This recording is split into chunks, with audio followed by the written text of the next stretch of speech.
Hello everyone, welcome to the Untitled Tarot. It is me, Lauren B, back again. Actually, I have a small collective message. I've been trying to work through the signs this week, but I laid out this spread and it felt very collective. So I cannot keep the messages from you, my dear. I'm using, it's only like a 9-card spread. It's not a big one, but significant and potent nonetheless. I'm using the Dreams of Gaia Tarot. It's a new deck I got. It is freaky, but it is very cool, but it is very freaky. But I want to get into it with you guys. I have this feeling there's a lot of Gemini energy across this, so I thought in the beginning that I was supposed to do like a second Gemini reading, kind of like how Libra needed another SOS. But I think just because we're at the tail end of Gemini season, Gemini is acting as a sort of representative for the rest of the signs right now. I assume Cancer will step up very soon. But to start out, there's a little bit of a journey here. Everybody, I feel as though, is a little bit at a crossroads. We're all a little bit of a fork in the road, and we're really having to decide kind of which way, which timeline, which frequency we are going to have to ride, which I think we talked about a little bit in the Lightworker video for Gemini this week. But the first two cards that we have out are Thought and Destiny. Thought and Destiny. Actually, on my board, it's a little bit like this. But this Thought card is very interesting to me. You see this woman, and she's over a cauldron of sorts, right? I'm getting almost like a wishing well kind of vibe. And I see these two masks, so they can obviously be like the sun and the moon, masculine and feminine, all of those dualities. I'm actually very much seeing those play masks from like Greek tragedies, right, where it's like one of the faces is really happy and one of the faces is really sad. It's like, it's this duality. And I was like, oh, well, Gemini season. Okay, like I see that. But you see this woman and she's cloaked in green, which is obviously the color of like your heart chakra. And on this little table, it's hard to see, but there's little 4-leaf clovers, and then there's little amethyst crystals here, which is interesting, talking about luck and talking about intuition, right? And I'm sitting here and I'm staring at this. And it's almost though like she's had to choose which mask she wants to throw into this wishing well that will, using her intuition, that will bring her the most luck and abundance, right? And because this one is so much closer and it's illuminating out of the wishing well, it tells me that there is an inclination towards choosing a lighter timeline, a higher timeline, a brighter frequency for ourselves. And then next out, we have this Destiny card, which is fascinating because for me, it's almost like I see her kind of plucking this positivity and choosing this timeline and kind of putting it into the wishing well, right? And it kind of smolders up, that alchemy, right? And then here, I see it coming out of this portal and then coming up to fruition. And it's all very, very interesting. I'm mesmerized, truly. And I'm getting a little bit of Aries energy, a little bit of that Emperor, because in this moment, I feel as though we have to kind of be our own emperors right now. Like we have to kind of take control of ourselves, of our circumstances, and kind of really use that to I'm getting very like King of Wands energy, like put plans in action, make plans and put plans into action. Like the time is kind of now. And it's the idea of what we think, the way we feel, the way that we are perceiving ourselves, our situations, others, their situations, how it's affecting, how it's projecting. That is really going to impact the alchemy that we have, the outcomes and the impacts that it will have on our destiny. There is a choice there. And by choosing a higher timeline, right, and choosing to work with it, to add it to a pot of your life, of your experiences, of your knowledge, of your wisdom. I read in this book when I was trying to study it, it's a really long book. They said, wisdom is earned and not bestowed. And that really struck me, right? It's almost like this is earned wisdom, trial and error, kind of going back into this darkness, realizing like what it feels like, what it looks like to live in a lower timeline, to live on a lower frequency. It's not good, bad, or indifferent. It just might not feel as good. And the whole point is to feel good, to feel productive, to feel positive, to feel potential, to see that potentiality in yourself and to see it in others, because it does form your destiny and those of those around you. Yes, because we can manifest for ourselves, but there is a collective manifestation that is happening right now. So it's almost a sense of like, how do you want to contribute to that? And then next out, we have this journey card, which is very interesting. Again, it's like that Gemini energy. It's this boy, and he seems like a page to me. It's very page energy, and he's kind of split down the middle. And one half of him is very much cloaked in green, right? That higher, that lighter aspect, that higher timeline, kind of leading with love, kind of like a tip of the cap to love, right? And on the other side, you have maybe a little bit more of these darker natures, which all things in balance. Darker does not mean worse, right? But it is like those lower chakras, right? Being kind of and if you notice right here, this path is a little bit darker and this path is a little bit lighter. It's the idea of, are you going to decide to lead with love towards a higher, lighter, brighter timeline, or are you going to act from a lower nature, your ego, your jealousy, competition, the need to be defensive, right? And kind of go down a little bit of a darker path. It is a path, it's yours to choose, but which one do you want? And followed out, you have love and healing. We have love and healing. And on my board, it's interesting because I have thought and destiny over here, and then I have love and healing over here. And then I have this little page, this little journey page right in the middle. And these feel very much of like a parental energy. I don't know if this is just source, angels, our guides, you know, the universe, whatever it is. Could be actual parental figures, maybe for some of you in particular. But it's real feeling of like encouragement. It's like, come over here. We have drinks and cookies. Like, it feels better over here. Like, walk the higher timeline. Walk in love. Accept this healing for yourself. So that way you can show other people that healing is possible, and then they can heal themselves, and we can all rise collectively together. And it's something that's very interesting to me that I noticed, and it's odd, and I almost don't even want to say it because it's like a little like naughty, but I pulled up this card and I looked at it and I was like, there's a feather like right in front of his crotch, and I like was thinking to myself, and I was like, that's really crass, Lauren. Like, why would you think something like that? And I was like, well, there's a reason that stuck out to me for some reason.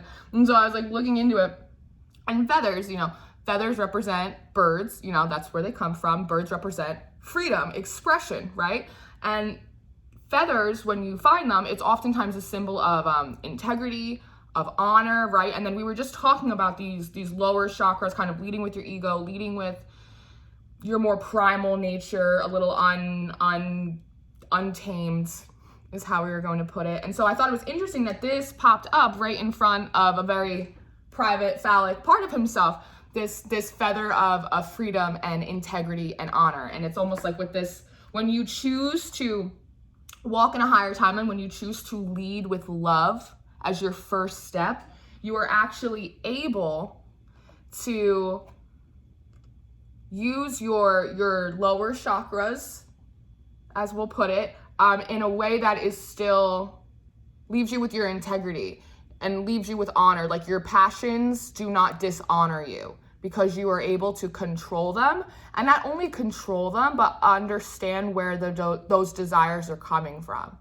Is this a pure desire, like just as a divine being, or is this a desire that's coming out of wanting to succeed over another, and out of a need to compete, out of a need to be better than someone else? Like, you kind of get what I'm saying?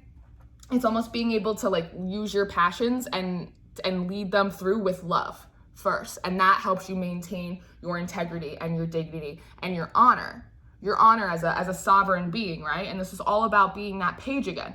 There are many times in which we are the student, and there are many times in which we are the teacher, and most of the time I think we are both, just depending on where you're sitting.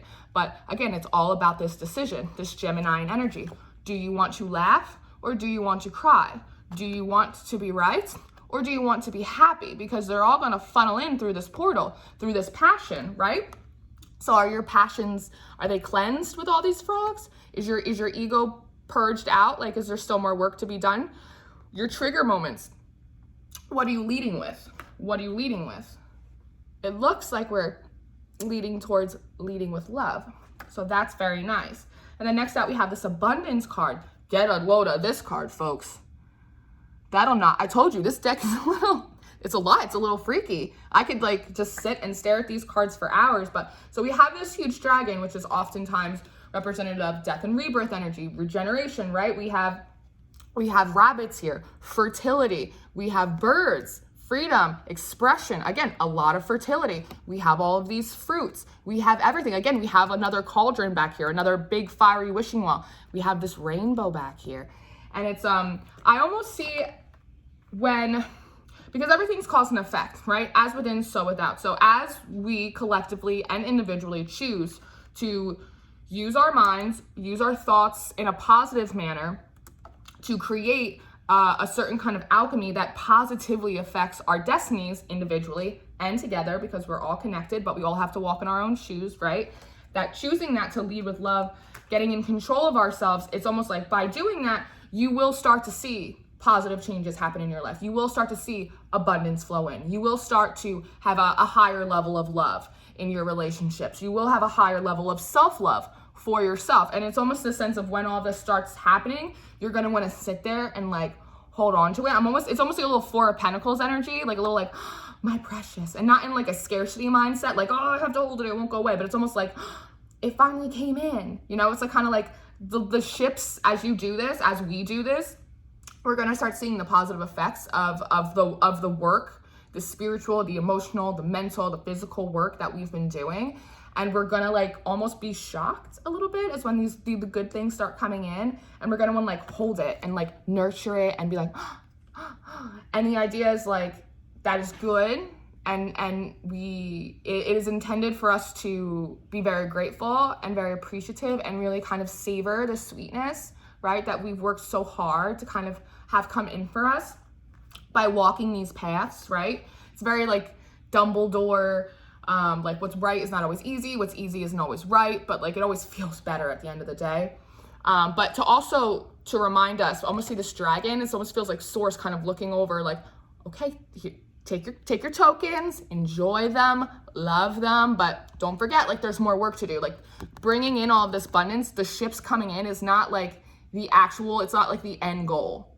It's not the end goal. It's almost like, I'm getting like flag football. I'm getting like a flash of flag football. Like when somebody takes your flag and then they get the ball and then they start running. It's like when the abundance comes in, when the ships come in, that's not the end of the road. That's actually just the middle of the road. That's the middle of the journey. It's almost like when you're running a 5K and somebody hands you a Gatorade. So that way you can keep going the rest of the way. This is Source like handing us all a Gatorade. Like here's a little something for all your good work. Like it's starting to come in, but you got to get back to work. Because the next card we have out, we have the 10 of Air, which is very, very different in this deck than the traditional 10s of Swords, which is like mayhem and like exhaustion, defeat and disappointment and all this.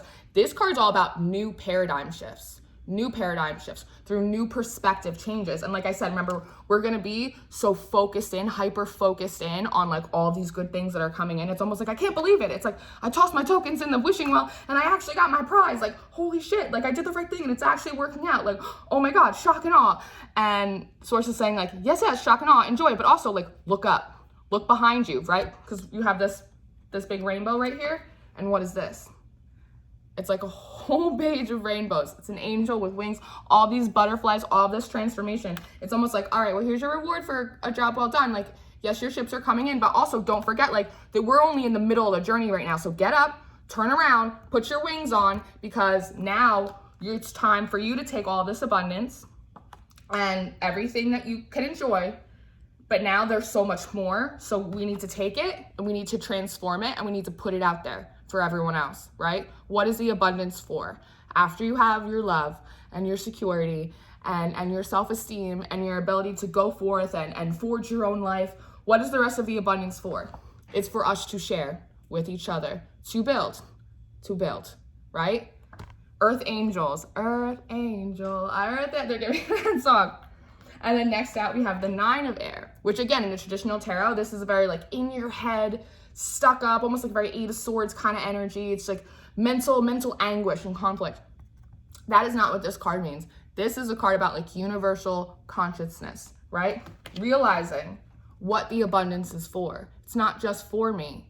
It's for all of us to grow and ascend together by every single day using our thoughts, using our feelings, using our actions to create that alchemy, to form our destiny, to walk a higher timeline in love. So that way these ships, it's not like, oh, they just come in one time. They come in and they come in and they come in, but then they go back out to sea. They go back out to sea. They come in and they go out. We receive and then we give back. We receive and then we give back. Really, I'm very drawn to the fire at her tips. Again, it's like this alchemy. It becomes something that you are not adding something to the universe in order to create destiny, outcomes, alchemy. It's like you realize, it's almost like we needed this. We needed to see the magic happen in real life. Some of us, like a miracle before our eyes, before we realize that it is our turn to not just receive from the universe, right? But to actually imprint our will, our desires, our work, our manifestations onto the universe. Not just like, this is what I want, and then just sitting back and waiting for it to come in. It's like actually like actively working, co-creating with the universe. That consciousness to know that like the universe is inside of you. It's like, look, all this stuff came in, turn around, let's do it again. Let's do it again. And not just for us, but let's do it for others as well. Let's do it together. And then interestingly, we have, I guess I'm gonna take it as like an advice card, but we had the child come out. We have it come out in reverse.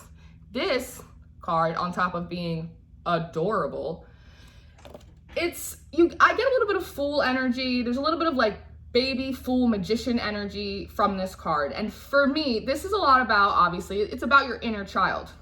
It's about your inner child. And I love that there's this little purple dove, like purple, that crown, that connection to source. And there's this little daisy. Daisies are also, they're very much representative of Archangel Gabriel, about like self-esteem and self-worth, right? And it's this concept of we're not quite here yet. We're still kind of making our way, and everybody's journey is a little bit different. So some of you might be just putting tokens in the wishing well. Some of you might be tipping your hat to the ladder of love, and you're working your way through. Some of you might be sitting in your abundance right now. Some of you are connecting with source now to start co-creating, like, what are we putting out there? But the whole concept is to be brave enough to be free. You have to let your inner child live a little. And so there is this concept, especially with this card, that, again, that Gemini energy, both for some of you, you need to know that it's not always going to be as hard as it's been. And for others of you, you need to know that it's not going to be as easy as you think it will be. And this card a lot of times comes back to how your childhood was. If you had a very difficult childhood, very tumultuous, just a rough childhood, you can get this preconceived notion that like there is no abundance, and it doesn't matter what you think, it doesn't matter what you do, right? Because like your destiny's set in stone, like it's always going to be hard. And so this is that to remind you that your thoughts become things, they become your destiny. And so don't think that just because it's been hard for you in the past that it always has to be that way, because it isn't. And on the other side of you, the other side of the group, if you're somebody that, you know, maybe you had a pleasant, I don't want to say easy because life's not easy and hard for, you know, everybody gets a mixed bag, but you had a more pleasant childhood. Maybe it was a little bit more traditional. Maybe you didn't have to, you know, most of your stresses are coming from your adolescent or your adult life experiences, and not so much of your childhood experiences. Maybe you always had a lot of emotional support. Maybe you always had what you needed. There was a safety net for you, right? It's the concept that half of you did not have a safety net at all. And so you're having a hard time maybe walking this path of love and positivity because you haven't seen the abundance come in. And so you think that it never will. And so it's like, why is it even worth wishing for, right? Because there's a bigger game at plan here, my fine feathered friend. And it's not always going to be so hard. And for the other half of you, where things have been, you've had a little bit of a safety net, whether financial, whether emotional, just in terms of your support system, your community, which is amazing, and nobody would ever fault you for it because that's a blessing, right? We never begrudge people for their blessings, or at least we try not to. But it's also the concept of, as you start going down these paths and maybe having to walk a little bit more as an individualist, right? Having to make those harder decisions to walk in that higher timeline. It might be in conflict or in contradiction to the people around you. And that might upset your apple cart. That might upset your support system a little bit. And that as you go through this, and if you notice things are getting a little bit harder, don't get discouraged and stop working for it. Like, sometimes things aren't always going to be super easy, but it doesn't mean that they're not super important for your growth, for your life and development, right? Because if you've had a little bit of a safety net throughout your life and you feel as though you're going through challenges right now, there might be a reason for that to kind of help build up your backbone, build up your infrastructure emotionally, you know what I mean? Your reserves, you know, make you a little bit more like Teflon, let things roll off you a little bit more. So there is that on both sides, and it came out reversed. So that for me comes out as an advice card. You guys don't want to talk about this because I can't speak in this video.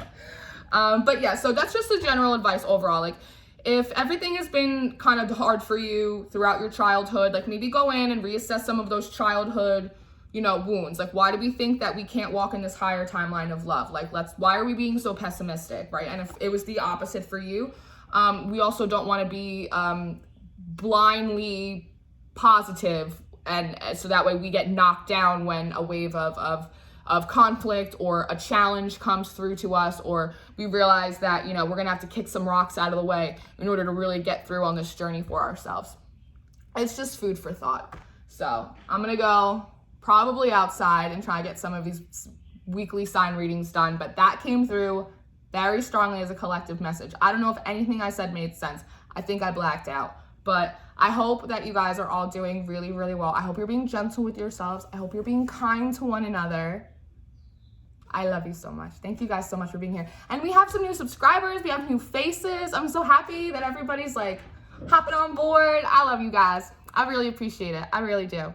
So, what day is it? It doesn't matter. Have a good one. I'll see you in a little bit. Bye-bye.